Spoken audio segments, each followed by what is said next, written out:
box. Hello and welcome to Con Air, the podcast. I am Mark Hit the Fence Hoffmeyer. And I'm Jay Bullet in the Brain-Based Cluet. Welcoming you aboard Con Air, the podcast. On Con Air, the podcast, we fly through Con Air, 40 chapters in total, one at a time. It's a wonderful guest. And this is Con Air Chapter 25. What happens in Con Air Chapter 25? Well, now the jailbird has landed. Cameron Poe tries to carry Babyo off, but is warned against it by Bishop, as Babyo could go into shock. So Poe promises he'll return with a needle for Babyo's insulin. Upon exiting the plane, Poe finds Diamond Dog preparing to execute 3 bound guards. Poe steps in to prevent the deaths, arguing that Sindino cannot be trusted, and hostages can be used as future leverage, which an eavesdropping Cyrus agrees with, and the guards' lives are spared. So this is a Cage-heavy chapter, a lot of classic Cage moments in this chapter. So we need a Cage authority, someone who has seen every Cage film, knows all about Cage, podcast about Cage all the time. So joining us from the Caged In podcast, Coppola Connections, is Petros Palsalides. Welcome, Petros.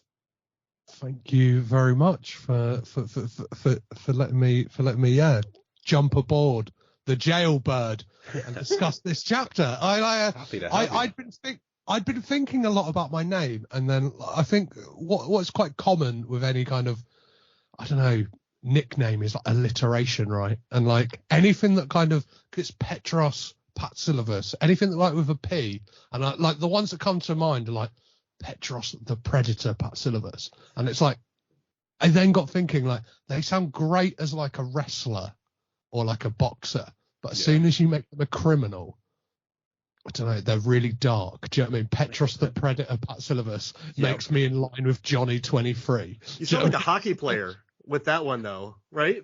Petros the Predator. I think I know a hockey player named that. Or like the Prowler. Do you know what I mean? Anything with a P, like the Prowler. The problem was what I was thinking of. That's like so minor. What is the problem? Do you know what I mean? It's me. Thump. That's really the problem. I like that a lot. That's so minor for a criminal name. It's like, what's your name? I'm the problem. I can't be solved. Well, the thing is, that could be as minor or as major as you wanted it to be as well. That's true. It could be like a mild inconvenience, or it could be like, bloody hell, he's really going to town. He's got a real problem on our hands today. Yeah. We've got a minor problem on our hands, or we've got a world stopping problem on our hands right now. I picture Christopher Walken just kind of going like, how big of a problem? I'm Petros the problem. And he's like, is it this big of a problem? Is it this big of a problem? Is it this big of a problem? Like, and you're like, well, how big's the problem? And I don't even know if that was Walken anymore. But it seemed like something like, I want to, like, what's the problem here? Like, oh, it's not big. It's a problem. It's no problem. It's no problem. Yeah. Or Petros, no problem. Do you know what I mean? No problem. No problem. He's just a criminal. Just goes, no problem. I'll get it done. That's why it's no problem. Do you know what I mean? Like, I need a man killed. No problem. Yeah. You know, on Fast Five, I forget the guys' names, but the ones who kind of blow up the bathroom and like everything they do, they're kind of like, no problem. We got it. Oh, like you're the two guys. The two guys. Yeah, the two guys. Yeah. Don Omar and like no problem. Like hey. The Scott Kahn and Casey Affleck of the Ocean's Crew. They're just the ones who just get things done. Yeah. The Pattinson of Tenet, because they're like, I need this car, this ambulance, this, that, and he's like, yeah, I got it. Yeah. It's like, no problem. No problem. Or like, do you know what I mean? Like a kind of mobster fixer. Do you know what I mean? Like, we need that guy got. No problem. Morgan Freeman in Shawshank. Just gets things done. Another great red. No problem. Yeah. Just anything, no matter minor or major as it is, no problem. That's me. So, Petros, no problem, Patsilivus. I'm changing my name now. I'm gonna be Mark. Yeah, I got it. Hoffmeyer. I think I'm gonna have that like teeth sucking noise that builders do, like because it is a problem. Like Jay, because it's a problem. Yeah. Ooh. That's gonna cost you, Jay. That's gonna inconvenience me. Yeah. Clue. It's gonna cost you, Jay. It's gonna cost you, Clue. Yep. Jay, I haven't got the parts today. It's gonna cost you. It's not in stock. You know, I would like you though, because if I'm a criminal, I don't want to go to like, yeah, I got it. Like, I trust that guy, but I think I might trust you more because you're always gonna be like, I can do it. It's gonna cost you. Like, But whatever you come to me with, it's always going to be an inconvenience. Doesn't matter how if he's like, can I borrow a $5? It's like, or just like, can I just leave this bag of here? I'll come get it in an hour. Oh, I don't know. It's going to take inconvenient. When you go down to someone who's saying no problem, you're going to think like, I've tasked you with something quite big here, and you're just nonchalantly saying no problem. This is homicide. You haven't thought this through. You're just off the bat. So no problem. Like, I've asked you to do a very high task. Is that your end a life? Do you see that kaiju? Do you see that kaiju over there? Can you go take it out? Yeah, no problem. Like, he's not coming back. Yeah. We've already got this half a brick. That's the only way. That's what I'm trying to say. I'm an idiot, guys. That'd be funny though. A half hour later, we just hear a gigantic explosion and a kaiju scream, and then just a collapse into a skyscraper and thousands of people just bellowing screams of like death and blood. And then you come back, you're like, yeah, no problem. You just come back, just kind of flop on the sofa, put your feet up, and start reading the paper again. Exactly. Nonchalant. Like, you somehow wrangled up 7,000 pounds of Canadian C4. You found a way to make a modified catapult that straps it to the kaiju's leg. You blew it off. Yeah, no problem. This feels like it's hitting all of Mark's favourite things. We've got a beast that's come from the sea. We've got a catapult involved. Do I ride out on a jet ski, Mark? That's how you got to Canada. With Scott Adkins on the back. Yeah, and you're done. Scott Adkins is playing the kaiju. I was watching the Scream 6 trailer, and this Ghostface, like, I'm a new Ghostface. Like, you ain't never seen me. And, like, at first I was like, is it the genie from Aladdin? But I was like, no, it's Scott Adkins as Ghostface. And he's just really mad about the Scream movies. And it's just Scott Adkins hunting down our Screamers. So this is a new Nightmare kind of thing, rather than a Scream sequel. It's now in the real world. No, it's a guy named Chet Babkins, but it's played by Scott Adkins. Okay, yep, fair enough. Oh, no, it's not Chet. Chet Babkins, played by Scott Adkins. Yeah. In Scream 6. At least it's not 6 Cream this time. That makes me happy, because last time it was 5 Cream. So I'm happy we're not there anymore. I still think it should have been called Screams. I still think it should have been called Screams. But there we are. Somebody scream! Okay, Jay, I'm not waiting till the end of the episode. We're handing out the Sweat Bucket Award for this. Oh, yeah, there's no question. It's Baby-O. Baby-O has to have sweat wiped from him in this chapter. He's drowning at the start of this chapter. Yeah. He's drowning in sweat, and he needs a shirt to keep it. It's very like, do you know what I mean? His temperature's all over the place. Like it's a wet shirt though, because it's just been used to wipe the sweat from his face. So it's now like a wet shirt blanket, which I don't know what good that's doing anyone. Yeah, he just wipes off his face. But then I love the sweat work outside too. Ving Rhames is drenched in sweat. Nicolas Cage is drenched in sweat, but John Malkovich isn't. John Malkovich is very dry. He's like Vin Diesel from Fast 5. He's just a dry man. Why is he on the plane? What is he doing up there? Why did he go up on top of the plane? He's inspecting the wing. What does he know about the plane wing? How many people have you seen that just walk up and kick tires? Like, is that tire good? And you kick it. That's what he's doing. He's just kicking the tires and lighting the fires. I thought maybe he was doing like a lookout kind of thing, but there are so many other higher built. Like that's what 2023 is doing. I don't know. Where is everyone else in this moment? That's what I want to know. Because you think that the killing of the guards would be a big spectator event for all the prisoners. Yeah, of course. They would all be there. They would all be like they would all be like begging for a turn. Do you know what I mean? But it's just the first thing that came to my mind with this, like watching this scene for like I don't know how many times I've watched this now, but is Ving Rhames' singing reminded me of DMX when he sang Rudolph the Red-Nosed Reindeer. I'm not sure if you've ever heard that. I have not. No. It's a single of DMX, the late great DMX, singing Rudolph the Red-Nosed Reindeer, but he's kind of got the same cadence as Ving Rhames singing. What is it he's singing? Like Swing Low Sweet Chariot. He's singing that. Yeah. Yeah, it's kind of like he can't really hold a tune. But like DMX, like Rudolph the Red-Nosed Reindeer, what? Had a very shiny nose, what? It's kind of gruff, like like to the song that they both bring to it. I would love it if he was actually harmonizing like really well. Just Ving Rhames is out there just rocking it. He sounds like the guy from Maroon 5. I don't know. Or if Cyrus got involved, do you know what I mean? Singing like a sweet little, like a fifth harmony to it. And then Garland comes in from the side. uh, Sally Can't Dance jumps in, and then Swamp Thing just belts out at the end like the guard from Love Actually. And just it becomes a musical. that's what you want. That's what we've all wanted. Cage has expressed recently, I think it was in an Empire interview he did like at the end of last year. He said like the one kind of genre that he's missing from his is a musical, and it's like we need it. We really need it. Wild at Heart the musical. I mean, we've pitched Con Air the musical several times. There are numerous songs in this. Yeah. Yeah. I mean, it's easy to do. There's like 5 songs. I've forgotten about the Swing Low Sweet Chariot. That's like a 6th song now. So, there'd be some great stuff in that. Like, do you know, like I'm trying to think who would have like, I don't know. You don't really want Johnny 23 to have a song. That would be a real like bummer for the. Yeah. Do you know what I mean? Like, I want that song. Like, I wish I could get 24. Like just. Oh, so he could. This is terrible. He could do a version of Mambo No. 5, which is. Just listed names. I regret this already. I'm sorry. I'm just going to stop that there. Oh my gosh, Jay. So it's like Rita, things just get sweeter. Come on, Jay. You are right. Jay, you opened Pandora's box here, my friend. I may have to cut that out of the show. I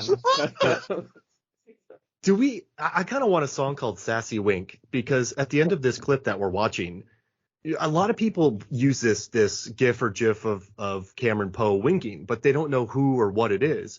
But when you watch this scene, he's sassing at Diamond Dog. Yeah. Like, it's a cheeky wink, and it's very, like, Diamond Dog's a badass. And then Cameron Poe's just looking at him and winking at him like a legit tough guy.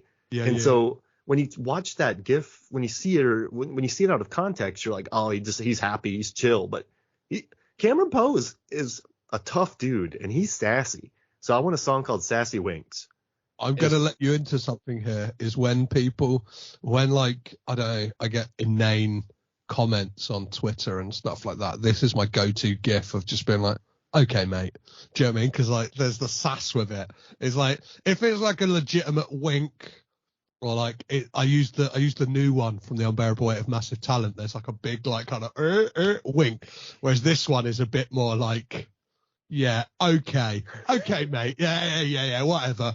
Like if someone's like, just like I'm replying, but no.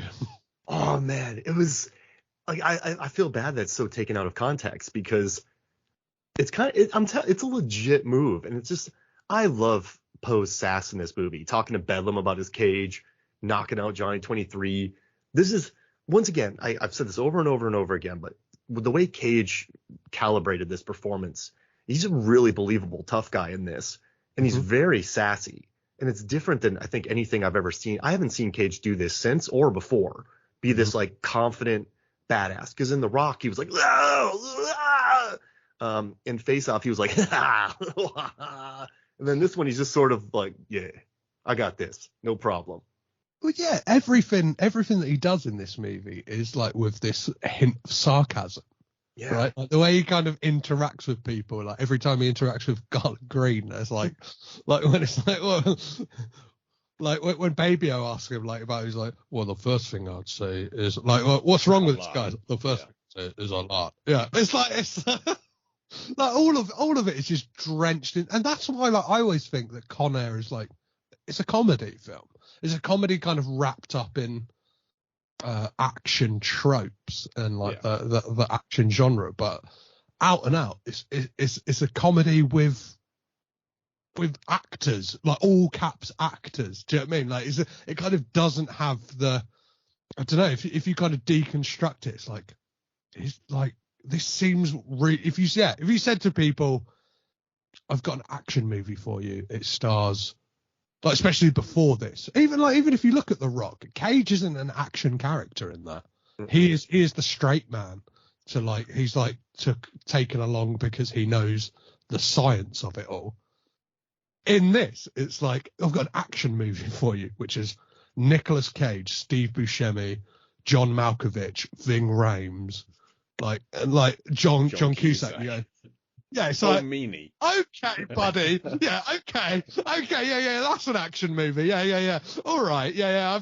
You're speaking sense right now. It's like, it doesn't sound like an action movie. We've got Bubba from Forrest Gump. Yeah. And like Dave Chappelle. You're watching the scene, Jay, and when they're arguing outside, you have, Ving Rhames, who's probably at the peak of his like hotness, like Pulp Fiction, just like he would have been knocking out a bunch of good movies, Mission Impossible, and then you have John Malkovich, who was in The Line of Fire, he was big at the time, and then you have Nicolas Cage, who's Oscar-winning biggest actor on the planet, and they're just talking about murdering guards and putting brains, like bullets and brain things, and like winking at people, and it's just an embarrassment of riches in this scene. Yeah. The one line that I don't think works too well is when Baby O delivers it, and it's by Scott Rosenberg. It's like, I can hold my mud, go po, time to fight, blank, or hit the fence. I suggest hitting the fence. And that's the script line. That's in the script. It just doesn't work. I agree. But he says it so fast. He doesn't. If he went, it's time to fight F or hit the fence. But then he goes he's like, it's time to fight F or hit the fence. And I'm like, wait, what? I had to pull up the script to get the words. That's the one. That's the one written saying line. Do all of them. He's saying it's time to do these things. All of these things. It's time to do them. And I had to do the same. I had to go to the script because I couldn't pass it out. But I've been saying this all the way through. I love sassy Cage in this too, and I'm glad they took out from the script a bit more of him being differential to Cyrus when he's saying, Cyrus, this is your barbecue. They cut out it's first class in every way, wonderfully organized, a streamlined machine, and I can't. Oh, they quadruple down on it being a good plan, and I'm glad they took that out. Yeah, we don't need. Yeah, the barbecue line is wonderful. Isn't in this scene that Cyrus refers to him as Giant Killer as well? Because there is a moment in the script. Yeah, it's Dog calls him Giant Killer. I think Diamond Dog calls him that. Because of the cut scene earlier. Yeah. Yeah. Which is I'm not sure if I'm reading the same script as you guys, but it's really confusing the script I'm reading that all of the Diamond Dog lines are assigned to Billy Bedlam in this script that I'm reading, which is very bizarre because he's dead. Yes, he is. That happened. Yeah. They kill off Billy, and then they switched everything to Diamond, which I guess makes sense because you got to give Ving Rhames more to do than Billy Bedlam. Yeah. No offense to Nick Chinlund, he's fantastic in this. The whole barbecue line really got me thinking about the characters and what would be their signature dish. Genuinely the question I was going to ask you at the start of the show before we started going off on tangents. Okay. All right. So what's Diamond Dog's grill? What does he do? What's his specialty? In Diamond Dog. I mean, he's coming with some really good hot dogs, right? He's coming with some. Good. He sourcing some kind of German bratwurst that's something that you've never he's like. It's this. That's where his nickname comes from. It comes from famously for hot dogs. Nothing else. He's like, these are my dogs. They're diamond. Everyone's gonna love my diamond dogs, and they're just stuck. There we go. That's how he got his nickname. That and his proximity to David Bowie. Do you know what I mean? So David Cross of the Award Wieners Movie Review Podcast, he's on MFF a lot. I'm gonna have him come up with a diamond dog, and then we'll promote it. I'll have him make one. And then we'll share it online. But he's putting apple in there. He's putting some habanero. He was making cool sausages before they were cool. Nowadays you go to Sprouts, or a grocery store and they got everything. He was that guy before they were popular. And don't boil a hot dog around him. What are we thinking about Cameron Poe? What's his kind of go-to thing at a barbecue? What's he bringing? I feel like he is of everyone here. He's the one who's going to be doing barbecues. He's the one most likely to have a barbecue. He brings the barbecue to the conversation. This is his ideal, is how he spends a weekend in the summer is barbecues. But what He's does he smoking. bring? Yes, he's smoking for sure because he sat in prison for 7 years and was pretty patient. So Mhm. He's just had snowballs. That's what he's like for years, just marshmallow and coconut. He needs some protein. he needs some sauce. He needs some brisket. Do you know what I mean? Yeah. He's got, Yeah. Yeah. He's got a big green egg and a smoker with wood pellets, and he's just like, you don't even open it before 24 hours. Mm. You just, and he knows. Oh, this is I would unbearable. hate I love falls American apart. barbecue. I love American I barbecue. would hate This is to think unbearable. what Garland Green. I would hate to think what Garland Green is bringing to a barbecue, right? He's Like bringing, potato ribs. salad.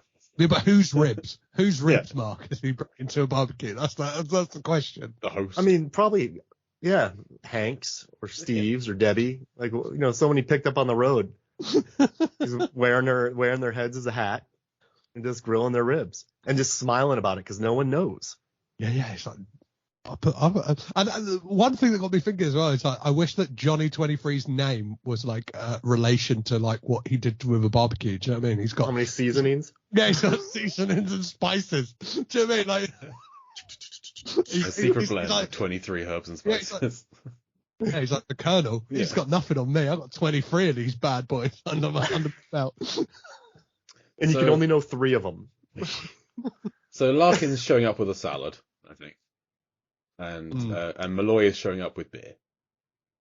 I don't think they're bringing anything like meat-wise to a barbecue, which is a shame. What about Cyrus? Do we see him at the grill? He's very methodical, right? Yeah. He thinks everything out. So he likes timing.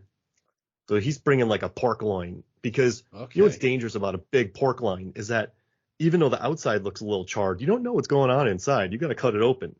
So I feel like he's the master of like cooking a beautiful pork loin. That's why I was thinking chicken, because if you don't do that long enough, that's deadly.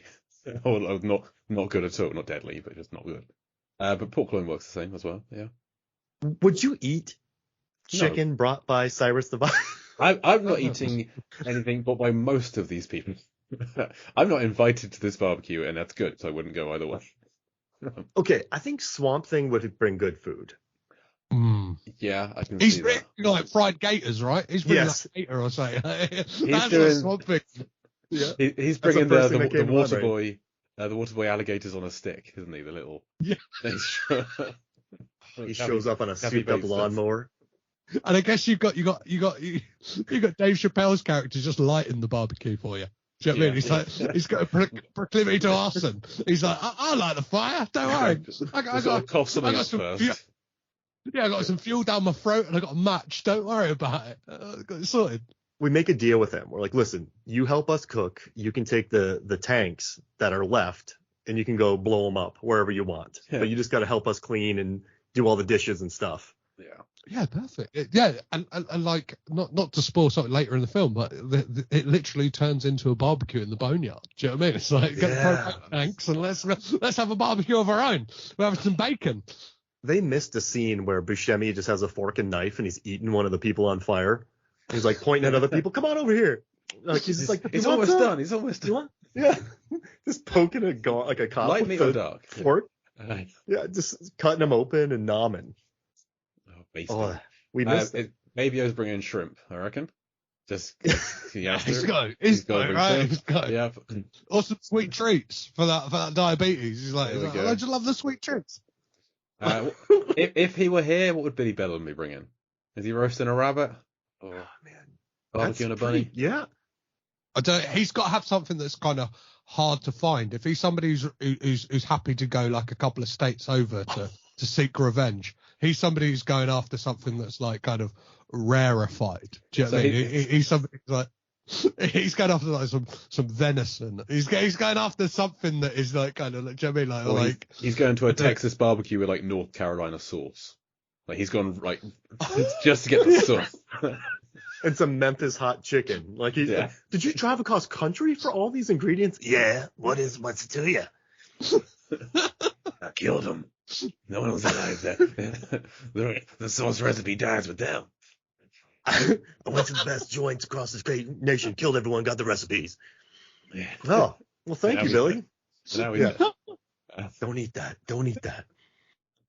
Yeah, I'm just eating I'm just eating the gators. The only person I trust here is Swamp Thing. Yeah. I don't want to eat gator. I've had gator before. I didn't like it. It's chewy. Yeah. No one's bringing grouper. That's kind of a bummer. I don't trust. Yeah, I don't know if I trust anybody else here. Francisco, he'll bring Sandino's bringing nothing. Sandino's No. Sandino's bringing a paella or something. Oh, yeah. He's bringing something to barbecue. Yeah. It's like, it's Oh, I like that. Yeah.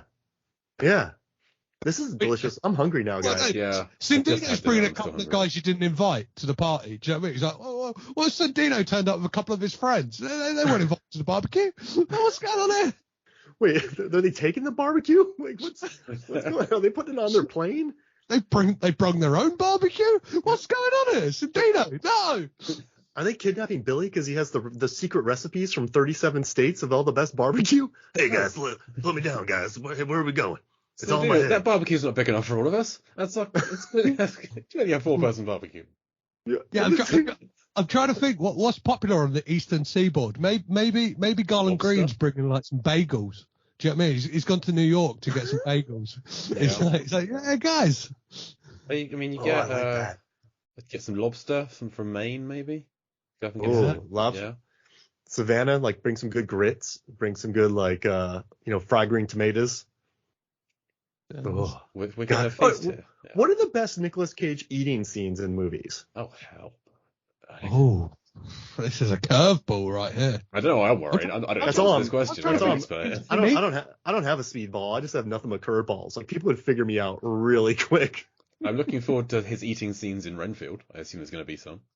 Oh yeah, he's gonna drink a lot of blood. Eat some people. Yeah. All right, let's see. Did he eat dog. Eat anything in Pig? I know he was a chef, but did he actually eat anything in Pig? No, he doesn't. He doesn't eat a morsel. Yeah. He's just there to like take names. Do you know what I mean? He goes to a restaurant and then just like serves the chef's like arse to him on a platter. Yeah, he doesn't actually eat anything. There's a scene in the galley in the canteen in Primal where he gets drunk, but I don't remember what he eats, and that's not a good film. So he doesn't eat the lizard in Bad Lieutenant. That's kind of a bummer. So I put Nicolas Cage eating. How's Nick Cage adaptation. He does good eating, right? In adaptation. Does he eat any of the lemons in National Treasure? He does eat a lemon with Tabasco in the in the Trust, which is an absolute peach of a scene. Which he makes Elijah Wood do as well, which is fantastic. Does he have any of the honey in Wicker Man? No honey. He's allergic to bees, isn't he? That's true. Yes, but because the island is that's what they make is honey. For mead. Does he chew any of the gum in Face Off? And also in he doesn't eat Vegas, a peach. No, he doesn't eat a peach or a prickly pear in Leaving Las Vegas. He's drinking in Leaving Las Vegas. Let's get that. Down. The liquid done. So wait, on Reddit it says that he doesn't eat anything in Leaving Las Vegas. He eats nothing. What about in Moonstruck? Because he's like a baker in Moonstruck. Does he eat? He's not eating any bread. I don't think he. I think he maybe eats some pasta with Cher at some point, but like. Yeah, that makes sense. I think Cage is the anti-Brad Pitt. I think Brad Pitt right. Is eating every movie. Cage is like, do you know what? I can. He eats a cockroach in Vampire's Kiss. There we go. Yeah, that's he true. eats there a it lot is. of cockroach. Yep. That's his best eating scene. Something. Yeah, that is. His best and only. Yeah, in Raising Arizona, he's just watching people eat. Yeah. Yeah, he's not a prolific eater. That's what I said. He's the anti-Brad Pitt. Brad Pitt's always like, give me something to chew on. Yeah, and I actually figured out how many calories Brad. Chew on. I don't need food. Wait, man, what? There's no pictures of him eating on screen. This is crazy. Does he eat the snowball in Con Air? He passes it to Baby. We see Baby eat the snowball. Does he eat the snowball? I need to go and check chapter 4. I'll be right back. Wicker Man. And wait, Leatherman. No, Weatherman, he gets like shakes thrown at him. Yeah, he gets food thrown at him. He's never eaten anything. He gets like, I think he gets a portion of fries thrown at his head and doesn't eat them. I think the number one movie is probably adaptation. Yeah, because he eats at that diner, right? And then he asks Judy Greer out on a date, and like she's like weirded out by him. He is eating a snowball. He eats a snowball in this film. There we go. There we go. Does it in He eats a prison. snowball. Chapter 3. In City of Angels, when he becomes an angel, does he start eating? Angels don't need to eat. Yeah, that's a good point. Just, What about and it could happen to you? He meets her at a diner. but he's a cop. He's probably just drinking coffee. Wrongfully arresting someone. Yeah, you know what those cops are like. Valley Girl, he might be munching at the mall on some food. He Yeah. works at a pizza joint in Fast Times, right? Yeah, he works. He works at the fast food joint. Yeah, that Judge Reinhold works at, doesn't it? And he's drinking the soda or is in Willy's Wonderland. That's not food either. No. Yeah. He is not a prolific eater. I think I not. wasted an opportunity when I watched all of his movies to look for sleeveless shirts. Yeah, 'cause you worked out the calories that Brad Pitt's eating on screen. I've worked out the calories that the sharks in Deep Blue Sea ate on screen. Yeah. Nick Cage significantly less than all of those. In Colorado Space, he just drinks. Mm. Willy's Wonderland is his testicles explode. And doesn't eat them. Yeah. And wait, Unbearable Weight, he just drinks too. We've lost it. That's it. That's it. Yeah. He's the alcoholic version of Brad Pitt, I would say. Maybe he's like drinks all the time. an ugly eater. He's just an ugly eater. Some people just can't Yeah. I just can't eat. Like sex. Roger Moore I just can't kiss on screen. Brad Pitt and Nick Cage can't eat. Yeah. That's what, You know what? I really don't want to watch him eat on screen. He kind of drinks. do now. He's a prolific drinker. He's a prolific drinker. That's really interesting. Listen, he's much better than Vin Diesel at drinking. Mm. When Vin Diesel pops up a Corona in the air, I think a thing's going to fly out of his mouth because just like the angle that it's going. We've talked about this before because that's how I drink out of a bottle as well. Really? Yeah. You do the V? I like to maintain eye contact with whoever I'm talking to, but still drink. So I don't tilt my head back. I just tilt the bottle. I I've can't been wait called to out have a on it beer before. with Jay. I had no idea that's how I did it, and I just got called out on it before. That it was a weird thing. I just thought I'm just talking to somebody, I'm having a drink, so I'm just going to keep looking at you and drink. But apparently it's weird. I don't know. Like you've got a snorkel in your mouth. Yeah. Oh, that's a good way to keep eye contact. Have a snorkel and pour the beer in. Yeah. Then you can't see the top of the snorkel, so anything can be going in there. That's a good way for people. Oh yeah, that's true. to trick you. Yeah, no, that's a great point. You could do a beer helmet and just put them in the beer can. That's But then you're that guy, right? Then you're then that you're guy. like, Yeah. then it's a thing. It's Yeah. like, it's the beer helmet guy. You're a King of the Hill character. He just wants to look you in the eye when he talks. It's kind of weird, man. Yeah, I don't know. You don't want to have a gimmick when you go out drinking. Yeah. Do you ever blink when you're looking at people as well, Jay? You just I kind of have like never dead constantly. Can't miss a second of it. I don't get invited out to drink that often. I'm getting to work out why. He is not. I might have to watch all of his movies again. Yeah. We'll do a split shift, Mark. Don't worry about Yeah, it. there we go. Yeah, I really, you're right though. I don't think I want to see which one of these actors do you think would do the best eating? Probably John Malkovich. I mean, he eats enough Yeah. scenery, so done enough practice. Oh, he'd chews it up. I mean, yeah, I think he'd be really good. I don't think I've ever seen Steve Buscemi eat on screen. It's drinking coffee in Reservoir Dogs, serving food in Pulp Fiction. I can't think of Steve. Maybe does he eat anything in Ghost World? Because there's like a diner scene in that one. Maybe a French fry. Yeah, for sure. No, I don't think many of this cast are prolific eaters on screen. I can't think of. That's what they'll have in common. Yeah. They're like, who are Who are the actors who don't like to eat on screen? Let's get them in a movie. Come on. They're going to save on the craft services budget on this one. None of these guys. Get me the non-eaters.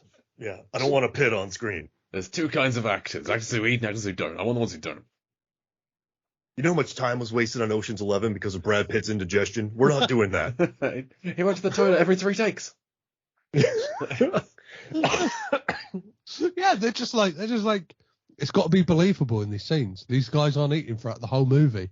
We need guys who look like they haven't eaten. And the guys who don't, like, we don't want it to break. Like, oh, we've known these guys in all their movies to be eating on screen, and all of a sudden they're not. Like, so we need the guys who are known, whether people know it or not, for not eating on screen. Cage is a guy. John Malkovich is a guy. Buscemi's a guy. Ving Rhames is a guy. Malkovich, he eats Oreos. We know he eats Oreos from Rounders.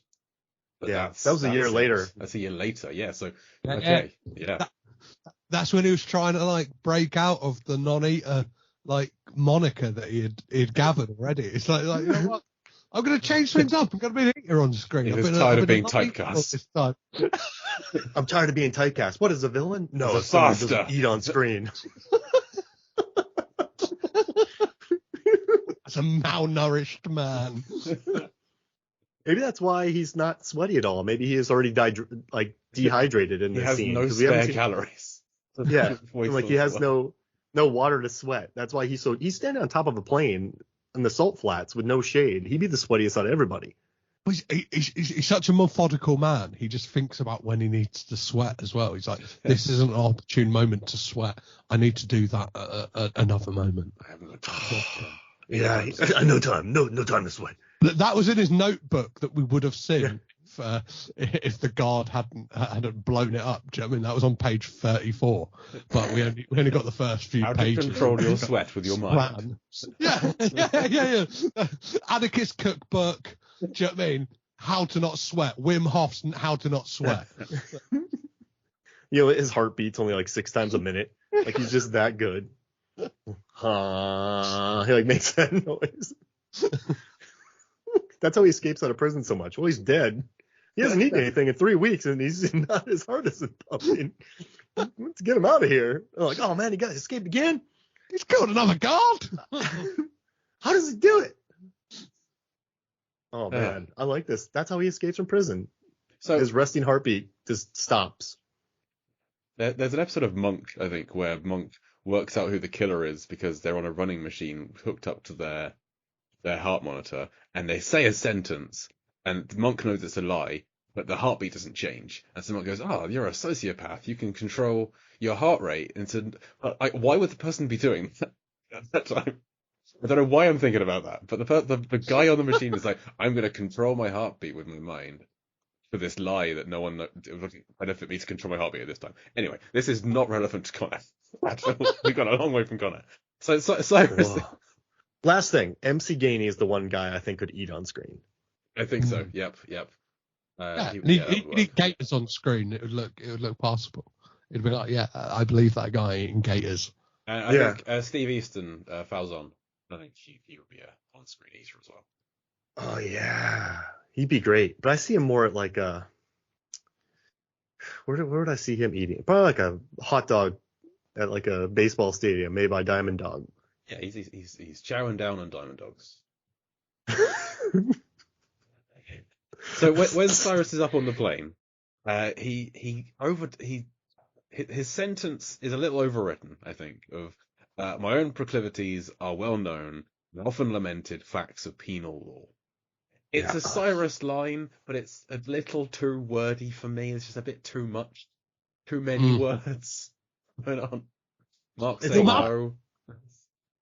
Malkovich throws in some like in there as well, which like ring to me as Malkovich stumbling on the line as opposed to Cyrus saying Do you know what I mean? Like it's like it's like, do you know what? It's a hot day.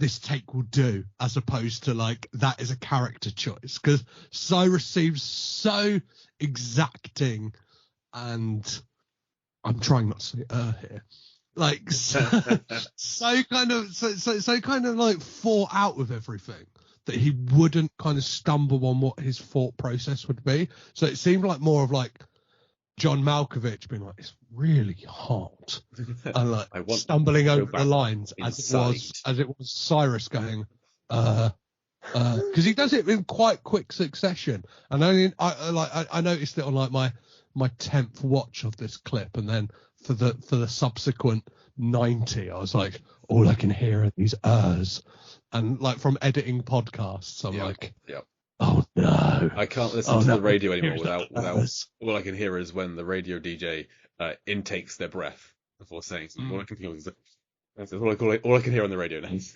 that from editing podcasts.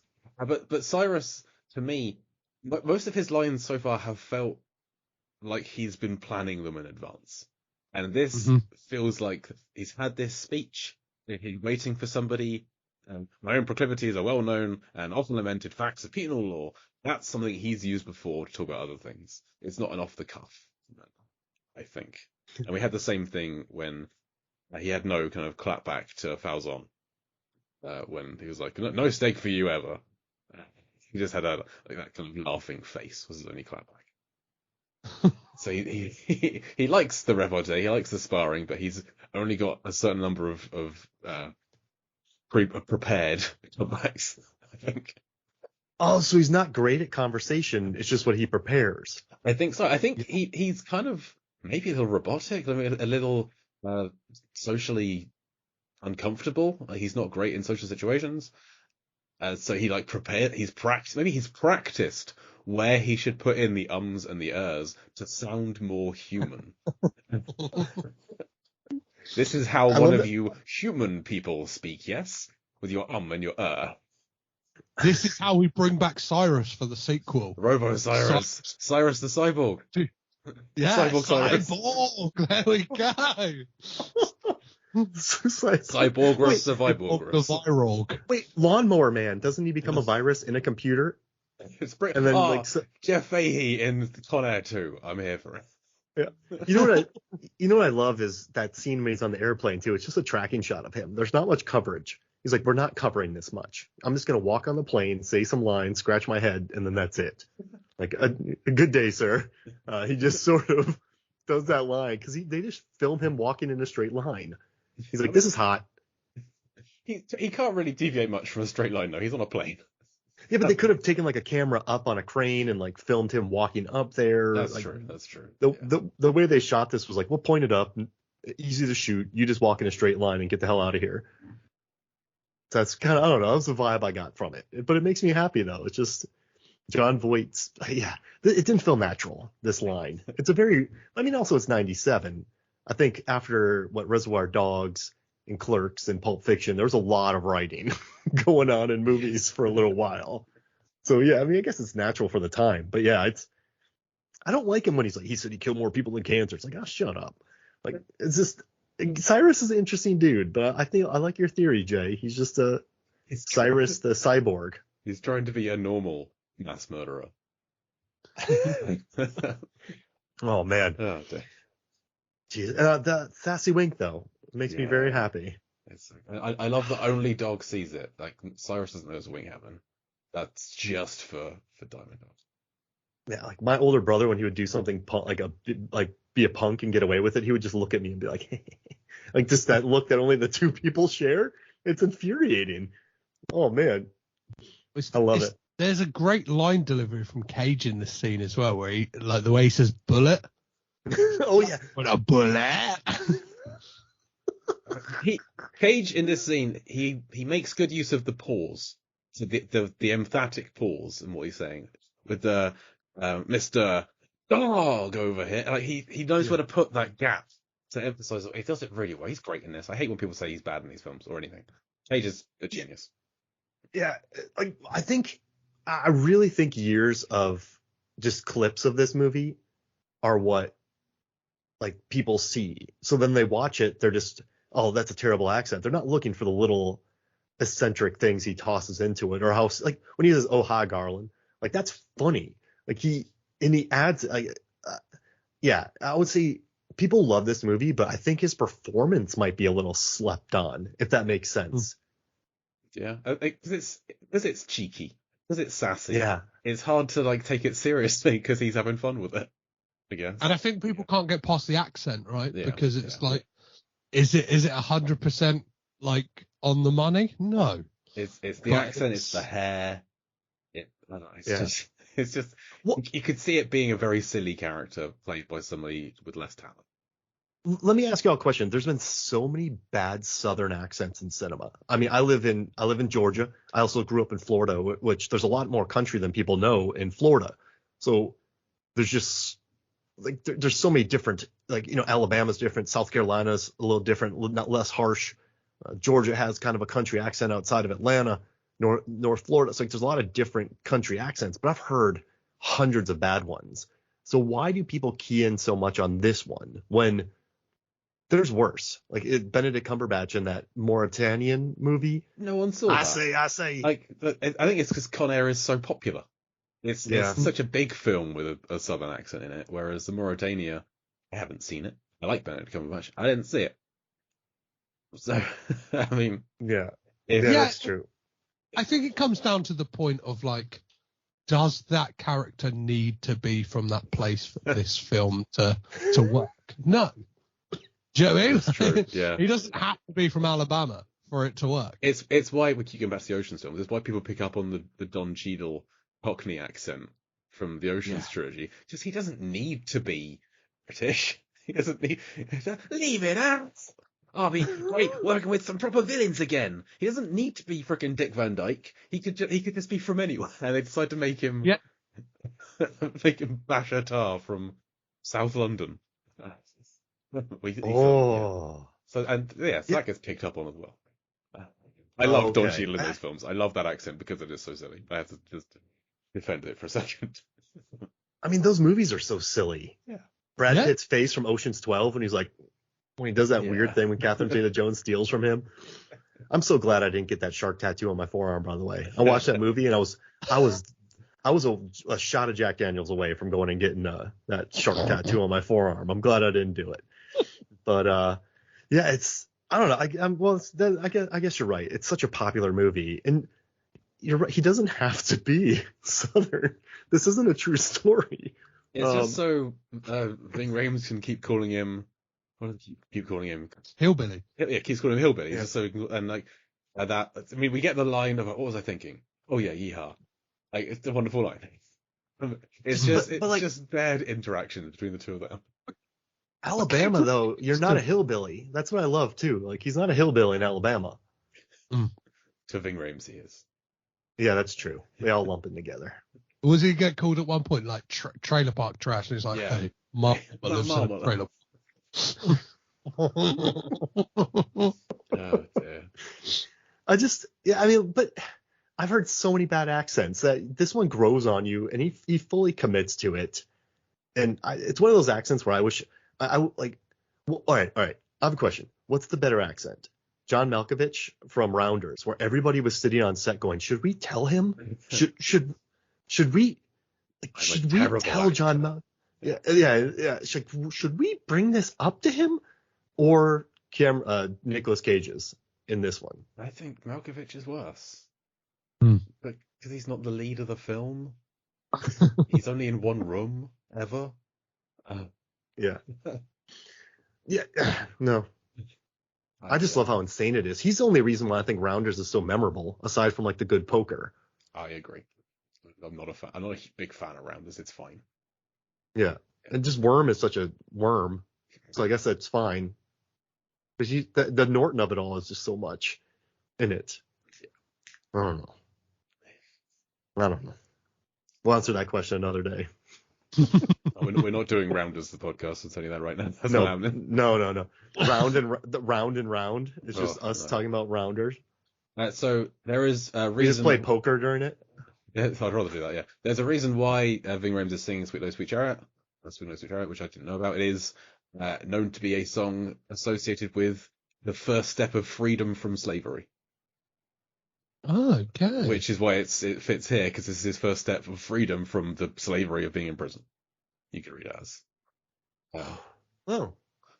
It's dates back to it's an African American spiritual hymn essentially, from the 1860s. Very old song. Well, shoot, that's a good poll. Yeah, it's just associated with freedom from slavery. So, which I had no idea. Yeah, that's why he's saying that. I guess we can talk about it later. That's got to be a Ving Rhames-ism, right? As opposed to Scott Rosenberg. Putting that. It's got to be like a. Because I mean, it was originally Bedlam. If Bedlam was singing it, that'd be really odd. Yeah, it's not in the script. Hasn't got him singing. It just has him about to shoot the gods. So I think that's a good punch up. Yeah. At least I'm glad they gave him more to do here. They even gave him like a homemade sleeveless shirt. Nicolas Cage already had one. Like he had to rip his sleeves off. I appreciate that. And sleeveless shirts. They did do more on the race angle in the script as well, because they had Dog saying before Cyrus shows up, nothing is ever just black and white, but from where I'm standing, it should all be black. Was his line. Which doesn't make sense when one of the guards that he's about to kill is black. And then is he just going to kill all the white guys? I don't know. I bet you he read that line and went, no, Scott. Yeah. Maybe not. I'm going to sing Swing Low, Sweet Chariot instead. Yeah. Get out of here, Scott. Leave this alone. All right. So, hey, let's do something real quick. Okay. You guys, I want to do a draft where you two draft action movies that feature excellent sleeveless shirts. Oh, come on. What do you think? And then we'll put it up as a poll. Excellent sleeveless shirts. God, yeah. I can't think of many. There's so many. I know, but I can't think of them. Predator, Die Hard, Commando. Die Hard's the one, isn't it? Die Hard's like the one. Escape from LA, Escape from New York, That's Big the one Trouble I in wrote down. China. Was New York. Yeah. And there's so many good ones. Yeah. You could do a whole team of Kurt Russell probably. I've done that before. That was my first ever data post, the sleeveless shirts of Kurt Russell. That's how the entire podcast started. The first ever email interaction you and I had was you replied back saying, I'm going to write a post about sleeveless shirts from Kurt Russell. when you joined the LAN. That was the back and forth that we had. Yeah, and then I did. And then that was my first big data post that led to all my other data posts.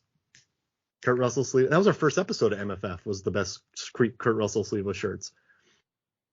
So I bought you guys enough time. Petros, since you're the guest, you get the first pick. So my first one is Die Hard, because it's like the nexus point of sleeveless shirts, right? Yeah, it's perfection. Yeah, it kind of I don't know. Deep Blue Sea, Jay? Yeah, I'll take Deep Blue Sea. I'll take Carter and his guns. Yeah. Yeah. All right. We'll do 5 movies each. 5 movies? Yep. So I'll take this movie next. Oh, Con Air. Con Air's got some good sleeveless shirt action. All right, Jay. I'll take Escape from New York. Get some Pliskin in there. I love Escape from New York. All right. Fast 5. Yeah. Fast 5 is a good action. It's one of the best action. It's one of the best modern action movies, and it's got some amazing sleeveless shirt action. Amazing. Beautiful work. I'm going to take Jurassic World because Bryce Dallas Howard wears a sleeveless top in that when she runs back away from the T-Rex. Oh, I love it. Yeah, perfect. Oh God. Yeah, I'm out. That's all I got. I'm trying Googling and nothing comes up. You guys, you can do it. Bruce Lee. He did some great sleeveless shirt work. Trinity, The Matrix. I think you've White House Down. But that's just Die Hard, isn't it? Die Hard at the White House. Anything with Jean-Claude Van Damme. Rambo. First Blood. Bloodsport. You get the splits. You get the splits in a sleeveless shirt, don't you? Let's see. He's mostly shirtless in that when he fights. Yeah. He never. Terminator 2, guys. Tomb Raider. I think you've hit on a dead end here, Mark. 5. You're a madman. Pain and Gain. Pain and Gain. I did do I didn't know if we were going to talk about barbecue scenes in films, so I did have Pain and Gain on a little list of barbecue scenes where he's grilling the hand. Is this the first ever poll where people are quitting on me? I'm not quitting yet.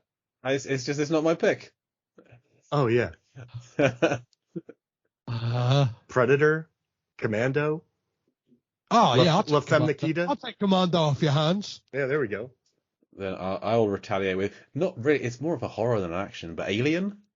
When Sigourney Weaver's running around in basically her underwear, sleeveless underwear at the end. Works for me.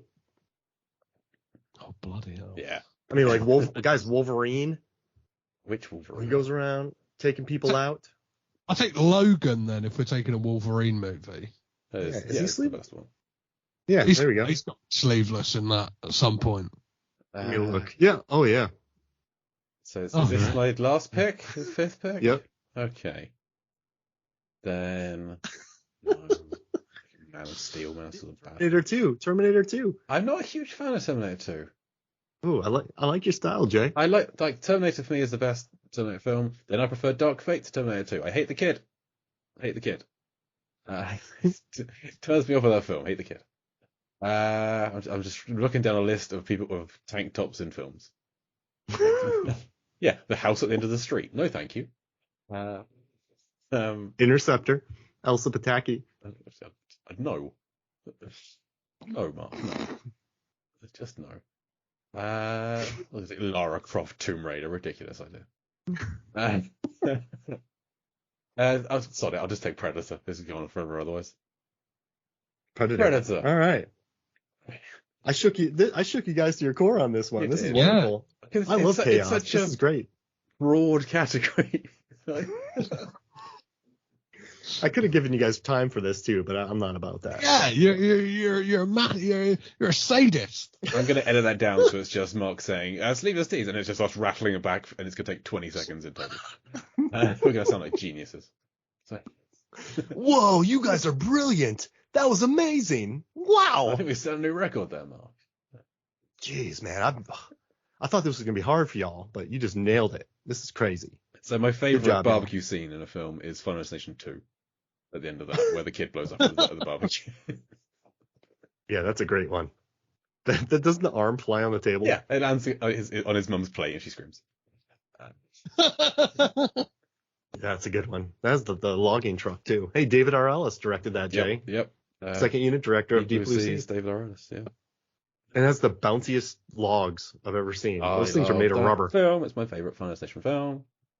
That I think that moment on the highway has like put fear in people for years, right? Like every time I see logs being transported on a truck, I'm like, no. Yeah. No. One of the reasons I refuse to drive anywhere. Yeah, it's terrifying seeing those things. I blast past them or keep a wide berth. That's for sure. Yeah. Change lane yep. Now, immediately. Come on. Mark, you're going 20 miles an hour. I'm letting the truck get ahead. Logs don't bounce like that, but I'm still not chancing. I'm more afraid now of ladders on cars. So I drive you see the ladders that people strap to the top of the cars, and they're basically just using a shoelace that's 8 years old. I feel like a big stop will just send those things flying. Yeah. That's the next one. Final Destination 6, which I think is coming. I think they're making it. I can't wait. Ladders have been underused in this. They use one in Final 2. Destination. Evan slips and gets it through the face, through the eye. Yeah. Wow. So ladders, logs, Is grills. it a fire escape? No, it is a fire escape. Yeah, he's climbing down the fire escape. Yeah. It's a beautiful scene. He's in his apartment, and he throws some spaghetti out the window, and that's what he slips on later because he gets his watch stuck in the garbage disposal. A magnet falls in the microwave. It's all sparking. His flag is on fire, and he gets out of the fire. He gets down the fire escape, trips on the spaghetti, ladder through the eye. It's a beautiful scene. Check spaghetti. I love it. Yeah. That's why I have a charcoal grill, and I use that a lot more than my gas grill. Maybe Final Destination and ladders freak me out. When I have to clean out my gutters, I'm terrified because I have a 2-story house and I have to get a ladder all the way up there to clean out the gutters with a blower. Yeah. Final Destination wrecked my life. That's why I don't use tanning beds. That's brutal. That's the only reason. The only reason. Yeah. I won't allow one in my house. So the only other note I have from the script is they cut out a bit of between Baby O and Poe where they've really over-explained what they're going to do, like getting the needle, get back, baby's going to get healthy, and then he's going to crawl stylishly out of here. Is the line. Crawl stylishly out of here. I liked that line. Doesn't fit in the film. Glad they cut it, but I liked it. That's good writing right there, because you can see it. You're like, wait a second. You're going to crawl stylishly out of here. There's going to be a first aid kit around here, and then you'll fix, and then you'll be healthy, and then we'll crawl stylishly out of here. No one's ever crawled stylishly. No one, ever. No one. Other than the Regan in The Exorcist, maybe. Maybe Kate Beckinsale in the fourth Underworld. I will have to take your word for that one, Mark. I checked out that franchise before the first one. The entire marketing was based around that scene anyway, and for the fourth film. Crawling it. Like crawling. That's my next post. Like, who does the most stylish crawl? You got that the bit in Alien where the alien scampers across. That's not stylish. It's horrifying. It's terrible. Pauly Shore does a good one in the Army now. Of course he does. Of course. He does. How many cons are in the air? What's the stat? There are no cons in the air in this scene. They're all on the ground.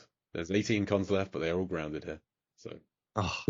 What about Cyrus? He's technically in the air. I mean, he's still got his feet on something that's not flying, so I'm going to count this as grounded. It's a plane that's bedded into the earth. It's grounded. You've got when Cameron's kicking the guards down, he's got a leg up at each time. So if you add that up, then it's like 3 legs over the course of a few seconds. But still, that doesn't count. So yeah, not many. I think that one should count. Fine, 1.5, and they're all Nicolas Cage. Yeah. Oh man. Any final thoughts about this chapter? Or the film as a whole, Petros? I think the film as a whole is pretty. It's great. It's like of the kind of beige Volvo trilogy. I think it's my favorite because it's like. Me too. Good. Glad to hear it. Yeah, because it's got that comedy aspect to it. Like I don't know if I've got like an aversion to The Rock because I'm not that much of a Sean Connery guy. Okay. Like so. Oh. Counselor.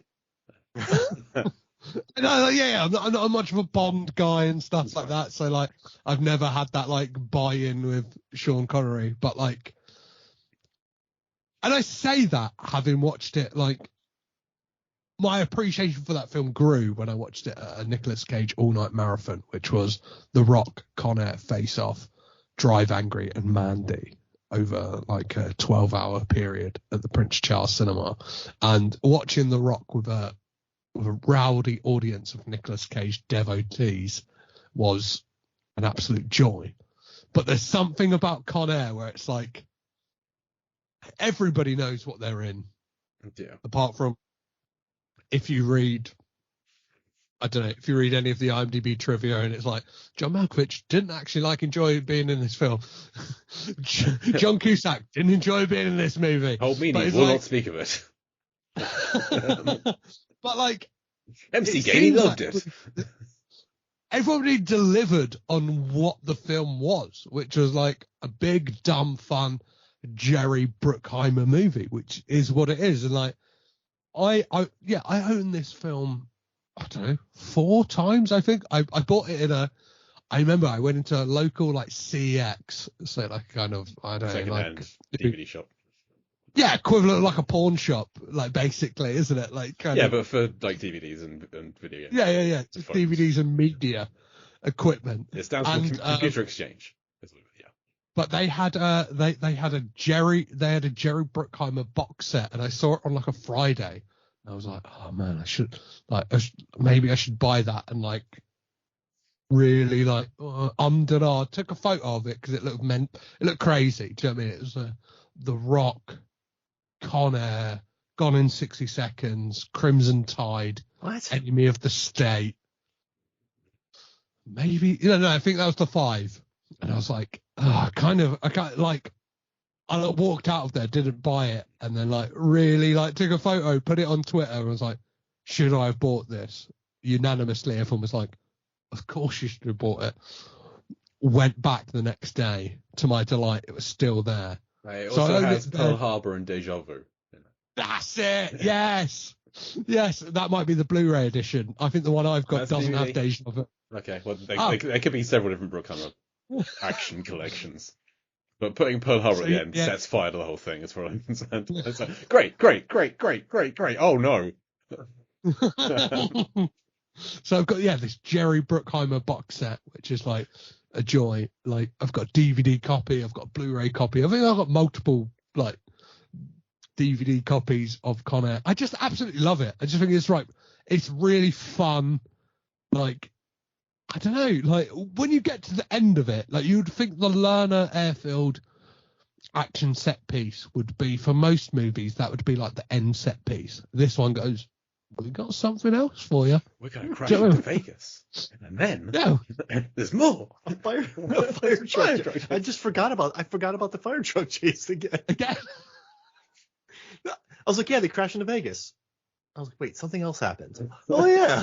Yeah, watching the DVD extras for this as well. I love they get some kind of stooge from the visual effects department to explain like how they did that, and it's like, well, it's a digital composite of the plane coming in, and it's like, and then we had the actors act around it.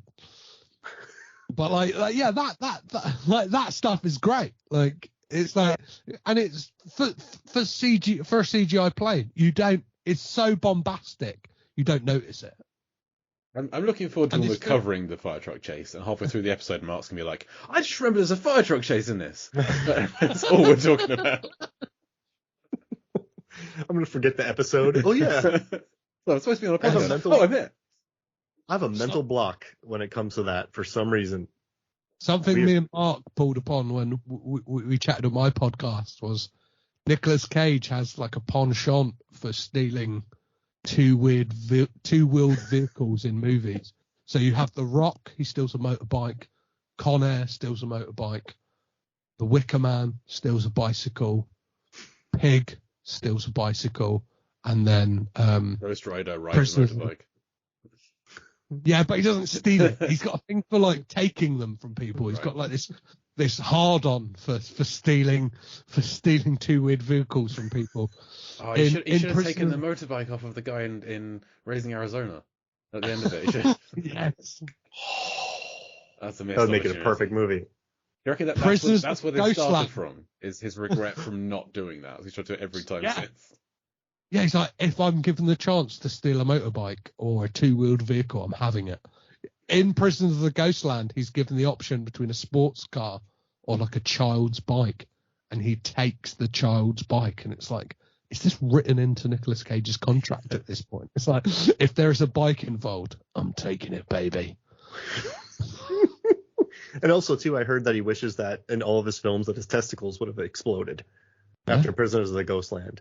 Doesn't like it could happen to you? Testicle explosion. Trapped in Paradise. Wait, is that it? Trapped in Paradise? Testicle explosion. That's what he wishes. That's his major. That would be better than Dana Carvey and John Lovitz if Nicolas Cage's testicles had exploded.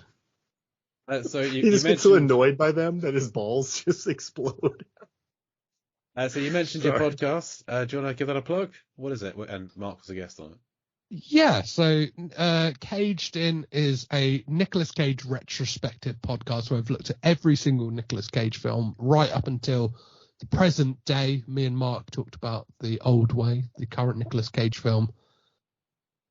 And I have changed tact. I ran out of Nicolas Cage films, so I was like, where can I move next? And the only logical place was to look at the entire Coppola family filmography, which since I've realized is vast, expanding and ever growing.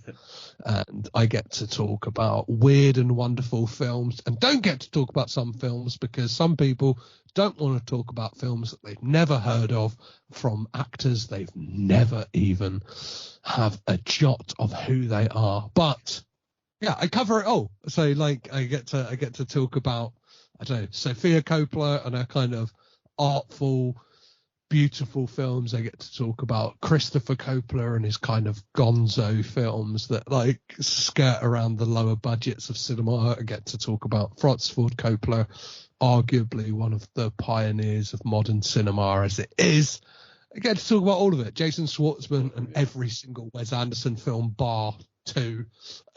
So it's a wild journey through kind of, I don't know, it's cinema history in a weird way through the lens of one family and their contribution to it and the kind of expanding and how they have ingested people into it. So I cover not just the family by the Coppola name, but those who have married into the family and that period that they were married in. So we'll look at Patricia Arquette for that brief time that she was married to Nicolas Cage. We'll look at Spike Jonze for the time he was married to Sofia Coppola. It's kind of the impact and trying to map out, are they the kind of Corleone family of cinema? Everyone who kind of seems to marry in, their fates may change in some way. Like, do you know what I mean? Spike Jonze ends up going on to, I don't know, being at least nominated for an Oscar. Patricia Arquette gets nominated for an Oscar post Coppola involvement. All of it is, Jack Schwartzman marries Talia Shire and starts up a production company and starts making movies. It's like, if you're in the Coppola family, you're in the family business. So I'm covering all of it, and it's a wild and kind of ever-changing journey. Never ending, by the sounds of it.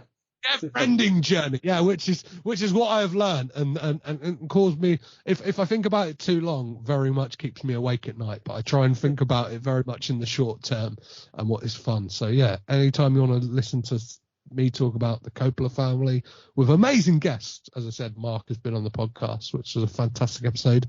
Jay will sure to be on the podcast at some point. I look forward to it. We'll figure something out, definitely. Yeah. Not for Sofia Coppola. Someone else. Sexist. I'd like many female directors. I'm not a big fan of hers or her films. I watched Lost in Translation. I immediately went and bought the poster and the soundtrack. And then my buddy and I bought a case of Keystone Light, which is the cheapest beer you could find. And then we watched it together on DVD. Then we took pictures of us holding empty cans of Keystone Light while watching Lost in Translation. I think The Virgin Suicides is the film of hers that I hate the least, but I don't want to watch that again. That's not a fun film. My buddy Johnny Numb, who joins Movies, Films, and Flicks a lot, just got me the Criterion. So we have a thing called the Feel Good series in air quotes, and we're gonna cover The Virgin Suicides. So I'm looking forward to that. Oh jeez. Yeah, talk some James Woods. Good. Okay. Well, Mark, what have you got to plug? Yeah, just Movies, Films, and Flicks, Movies, Films, and FLX, and then the episode of The Old Way. Let's see, Deep Blue Sea. We got some fun Poseidon. You just released some Poseidon episodes. Con Air. We're still rolling. And then let's see. Yeah, just the Versus videos, film theory videos. I got one coming out. I'm working on I got a bunch of crap coming out. So yeah, just go. Rate, review, subscribe. That's it. Okay. And you can, as Mark said, Deep Blue Sea, the podcast, Silent Adventure, Beyond Silent Adventure have been released. I'm not sure what's coming out next, but other films, Deep Blue Sea adjacent films are coming up soon.